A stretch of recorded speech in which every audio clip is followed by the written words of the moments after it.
విడతల రచన మాకు మహిళలని నన్ను కావాలని మహిళలు కాబట్టి నన్ను ఇలాగా ఇబ్బంది పెట్టి ఇబ్బంది చేస్తున్నారు, వచ్చేదాన్ని చూస్తున్నారు అని మాట్లాడతాను.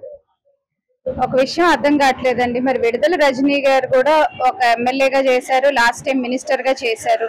మీరు అసలు ఎలాంటి అక్రమాలు అన్యాయాలు చేయకపోతే వాళ్ళు మీరు ఎందుకు భయపడుతున్నారు? చట్టం ఏమి నిర్దోషులను తీసుకెళ్లి కోర్టులో జైల్లో పెట్టరు కదా, దోషులను మాత్రమే జైల్లో పెడతారు. లేదా మీ జగన్ గారు ఏదో అందంగా ఉన్నాడు అది ఇది అని పిచ్చి మాటలు మాట్లాడారు కదా, అట్లాగా అలాంటివి కూడా ఏమి చల్లవండి. ఇక్కడ ఏంటంటే మీ వైపు తప్పు ఉంటే, మీరు నిజంగా తప్పు చేస్తుంటే మాత్రం మీరు తప్పకుండా దానికి శిక్ష అనుభవించాల్సిందే. ఇవాళ ఇలా మాట్లాడుతున్నారు అక్రమ కేసులు ఆడవాళ్ల మీద అని చెప్పి. గత మీ 5 సంవత్సరాలు గత మీ ప్రభుత్వంలో ఎంత మంది ఆడవాళ్ల మీద మీరు అక్రమంగా కేసులు బనాయించారండి? అమరావతి మహిళల్ని ఎలా మీరు చేశారు చెప్పండి? వాళ్ళ భూమి ఇచ్చి రాజధాని కోసం, వాళ్ళ భూమిని కాపాడుకోవడం కోసం రాజధానిగా ఇచ్చి పోరాడితే వాళ్ళ మీద అక్రమ కేసులు పెట్టారు. వాటిని అక్రమ కేసులు అంటారండి. మీ మీద పెట్టిందని అక్రమ కేసులు అంటారు. ఇంకొక విషయం ఏంటంటే, ఎంపీ శ్రీకృష్ణదేవరాయలు గారి మీదకి మీ మరిదితో, మీ సొంత పార్టీ ఎంపీ ఆయన మీద మీ సొంత మరిదితో మీరు దాడి చేపించారు. ఆ రోజు మీకు గుర్తుకు రాలేదా? అక్రమం అది అక్రమం అని ఆ రోజు గుర్తుకు రాలేదా? అంటే మేడం కావాలని వైసీపీ అణచేయాలని అక్రమంగా అరెస్టులు చేస్తున్నారు అని రెడ్ బుక్ పరిపాలన సాగుతుందని అంబటి రాంబాబు మాట్లాడుతున్నారు. దాని మీద అసలు రెడ్ బుక్ పరిపాలన జరగటం ఏంటండి?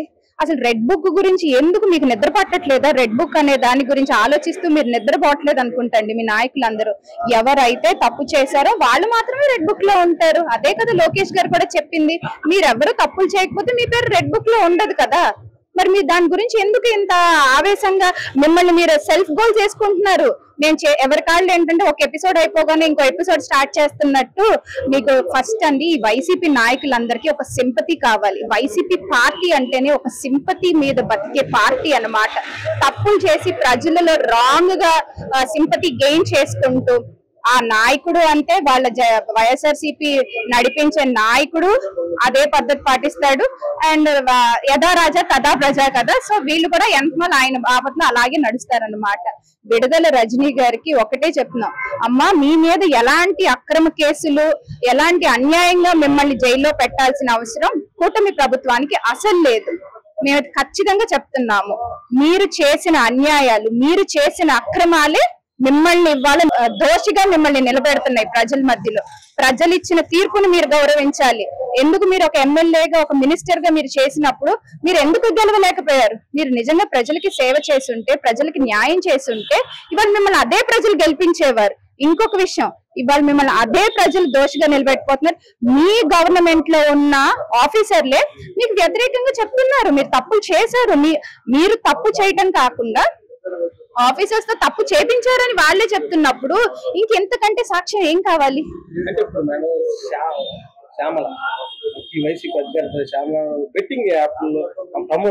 అసలు నాకు ఒక విషయం అర్థం కాదండి, అధికార ప్రతినిధి అనే పదానికి అసలు ఎందుకు పెట్టారు? అసలు శ్యామల భర్త మీద ఎన్ని ఎలిగేషన్స్ వచ్చినాయి? శ్యామల భర్త మీద వచ్చిన ఎలిగేషన్స్ ఫస్ట్ అమ్మా మీ భర్త చేసిన పనుల గురించి, మీ భర్త చేత అన్యాయం చేయబడిన మహిళల గురించి ఫస్ట్ నువ్వు పోరాటం చెయ్యి, తర్వాత మిగతా రాష్ట్రంలో ఉన్న మహిళల గురించి నువ్వు మాట్లాడు. అండ్ ఇంకొకటి, అధికార ప్రతినిధిగా ఉండి నువ్వు ఏంటో మాట్లాడేస్తారు వచ్చేసి మీడియా ముందుకి. ఏంటమ్మా నువ్వు మాట్లాడేది చెప్పు? నువ్వు ఒక బెట్టింగ్ యాప్ ని ఎంకరేజ్ చేస్తా, నువ్వు ఇవాళ పోలీస్ స్టేషన్ కి వెళ్ళి వచ్చావు. నీకు అసలు ఏ అర్హత ఉందని కూటమి నాయకుల మీద, పవన్ కళ్యాణ్ గారి మీద గాని, బాబు గారి మీద గాని అసలు నువ్వు ఎలా మాట్లాడుతున్నావు? అసలు నీకు ఏ రైట్ ఉందని మాట్లాడుతున్నావు? First correct yourself, then you can point out others. అంటే ఇప్పుడు నేను ఎటువంటి తప్పు చేయలేదు, నేను మళ్ళీ నాకు అలాంటి వెంకయ్యకి రమ్మన్నారు అందుకే వచ్చాను, కానీ నేను ఎటువంటి తప్పు చేయలేదు అని మాట్లాడుతున్నాను. ఆవిడ బెట్టింగ్ యాప్ని ఏమి ఎంకరేజ్ చేయలేదా అండి? ఎందుకు ఆవిడ నేను చేయలేదు అంటే ఎలాగండి? నువ్వు బెట్టింగ్ యాప్ల గురించి ఎంకరేజ్ చేసిన వీడియోస్ నీ గురించి చెప్తున్నాయి. ఆ వీడియోస్ ని బట్టే కదా నిన్ను ఇవాళ ఎంక్వైరీకి పిలిపించారు. వితౌట్ ఎనీ దాన్ని ఏమంటారు ప్రూఫ్స్ లేకుండా నిన్నేమి పిలిపించలేదు కదా. ప్రూఫ్స్ లేకుండా పిలిస్తే నువ్వు వెళ్తావా అమ్మా? నిన్న నువ్వు మీడియా ముందుకు వచ్చి నేను చేసింది తప్పని చెప్పింది కదా, మళ్ళీ ఇంకా దాన్ని ఇంకా వెనకేసుకొచ్చుకోవడం ఏంటి? తనకు తాను బ్రహ్మాండంగా ఉంది. ఇంత ముందుకెళ్ళి ఇప్పటికి లక్కకి నాగలో అనుకున్నంత తేడా ఉంది. ఏంటంటే గతంలో ఏముందండి, గతంలో ఏమీ లేదు, పూర్తిగా నాశనం అయిపోయింది రాష్ట్రం. ఏముంది రాష్ట్రంలో? నేను గుద్దుతున్నాను, నేను నొక్కుతున్నాను అంటగా కానీ నొక్కి చేసి ఎవరికి నొక్కుతున్నాడు? ఏ ఎమ్మెల్యే చూడు, ఏ మినిస్టర్ చూడు, వైసీపీ గవర్నమెంట్ లో ప్రతి ఒక్కరు అవినీతి చేసిన వాళ్ళే ఉన్నారు.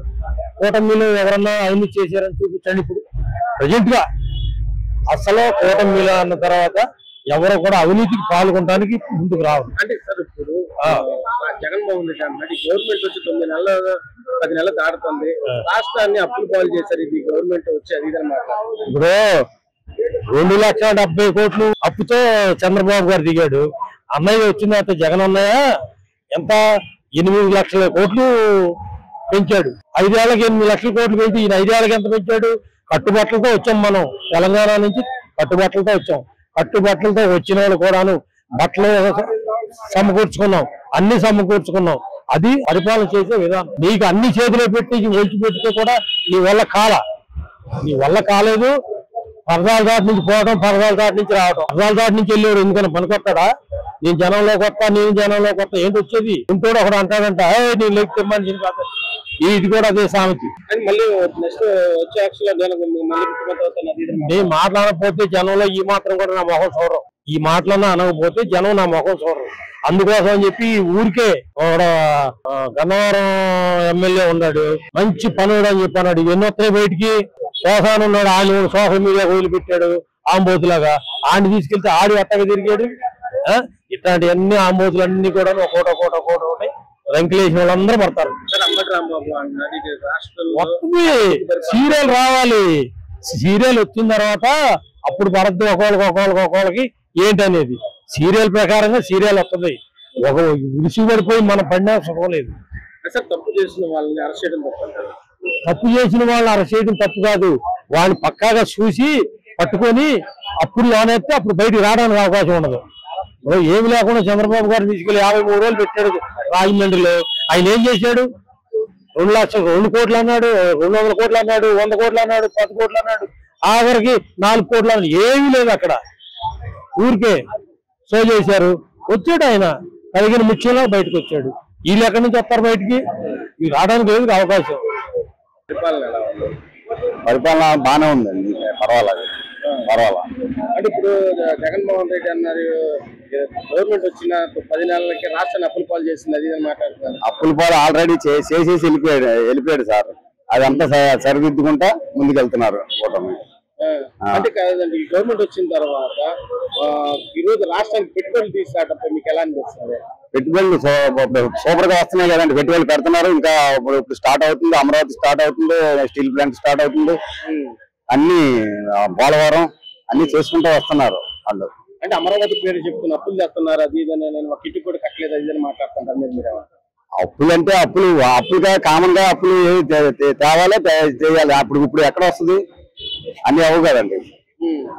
అంటే గవర్నమెంట్ వచ్చి 10 నెలలు ఎలా ఉంది మీకు? అసలు బాగానే ఉంది, పర్వాలేదు. గతానికి పరిపాలనకి ఇప్పటికి గత పరిపాలనకి లెక్కేస్తే అసలు చాలా బెటర్ అయిన పరిపాలన జగన్ పరిపాలన. గతంలో అసలు మరి ఏమైపోవాలో కూడా అర్థం కాని పరిస్థితి. ల్యాండ్ ఆర్డర్ ఎలా ఉంది సార్? ల్యాండ్ ఆర్డర్ కూడా బాగానే ఉంది. గతంలో అసలు ఎలా ఉండేది? గతంలో అసలు ఒక డాక్టర్ని చంపేశారు, ఒక కుర్రోని చంపేశారు. అసలు అన్ని సీఎం అన్న వాళ్ళు పట్టించుకోలేదు. చాలా ఘోరం అండి. ఇంకన్నీ చెప్పుకుంటా పోతే ఇంకొక గంట పడుతుంది ఇదంతా. ఘోరంగా పరిపాలన బాగుంది. ఇంకా ఈ 4 నెలలు పోతే కానీ ఇంకా బాగుంటది పరిపాలన. గతంలో పరిపాలనకి ఇప్పటికి ఏమన్నా చాలా తేడా ఉంది. ఇది వరకు రోజుల్లో నేను డ్రైనేజీ మేస్త్రిని, పనులు లేక 5 సంవత్సరాలు పనులు లేక ఇంటి సభలు అనుకుంటున్నా. ఇప్పుడు చంద్రబాబు నాయుడు గారు వస్తే పనులు ఉంటాయని చెప్పి మేము ఆయనకి గెలిపించుకున్నాం. అంటే ఇప్పుడు ఉచితంగా ఇసుక ఇవ్వడంతో మీకు ఎలా అనిపిస్తుంది? మంచిది. మరి అందరికీ ఇస్తున్నారు, బతుకుతో కూడా బళ్ళు కూడా ఇస్తున్నారు. ఆ రోజులు ఎవరో అది. అంటే ఇప్పుడు వైసీపీలు అన్నారు గవర్నమెంట్ వచ్చింది రాష్ట్రాన్ని అప్పుల పాలు చేస్తుంది, అది ఇది అని అంటున్నారు వైసీపీలు. అవన్నీ అందరూ అనుకున్నాయి. అది ఇప్పుడు ఎలా ఉంది? అయితే ఇప్పుడు బాగుంది. ఇంకా 4 నెలలు ఇంకా బాగుంటది. ఇప్పుడు అన్న క్యాంటీన్ పెట్టారు, ఎలా ఉంది? అన్న క్యాంటీన్ బాగుంది. అందరూ వెళ్తున్నారు, అందరూ వెళ్తున్నారు. 5 రూపాయలు పెట్టడం చాలా మంచి పద్ధతి. 5 రూపాయలు పెట్టడం చాలా మంచి పద్ధతి. అవును. అంటే ఇప్పుడు వచ్చిన తర్వాత ఎలా ఉంది పరిపాలన? పరిపాలన బాగుంది. మరి నాకేంటే అప్పుడు జగన్ తీర్చాడు, చంద్రబాబు పెట్టి వీటిలో మళ్ళీ పెట్టాడు 5 రూపాయలు పోయినా ఎంతో మంది తింటారు పేదోళ్ళు గట్రా ఉన్నోడు కూడా తింటారు ఇల్లే 5 రూపాయలు మరి అది 5 రూపాయలకి ఏమవుతుంది తీసుకోక రాదు ఇది అయితే 10 రూపాయలు ఇప్పుడు 5 రూపాయలు భోజనం అయితే బాగుంది కదా మరి పెన్షన్ ఏమి కూడా తేడా లేకుంటే 7 నెలలు దాని 10 తారీఖు తప్పుడు అంచిపోతుంది తెల్లారింటికే తెల్లారి 7-6 అయ్యేసరికి పెన్షన్ అంచిపోతుంది గతంలో ఏమి అవ్వట్లేదని వైసీపీ వాళ్ళు అన్నారు మరి అన్ని కెట్టపోతే నీళ్ళు నా మీద నువ్వు అంత బాగుంది గ్యాస్ బండ్ పీ సంవత్సరం 3 బండ్లు పీ అనక కాకపోతే ఏమంటే 10 పడ్డాయి నాకు గ్యాస్ బండ్ పీ పడ్డది కానీ 15 రూపాయలు పడ్డది ఆ పీ నాకు డబ్బులు పడలేదు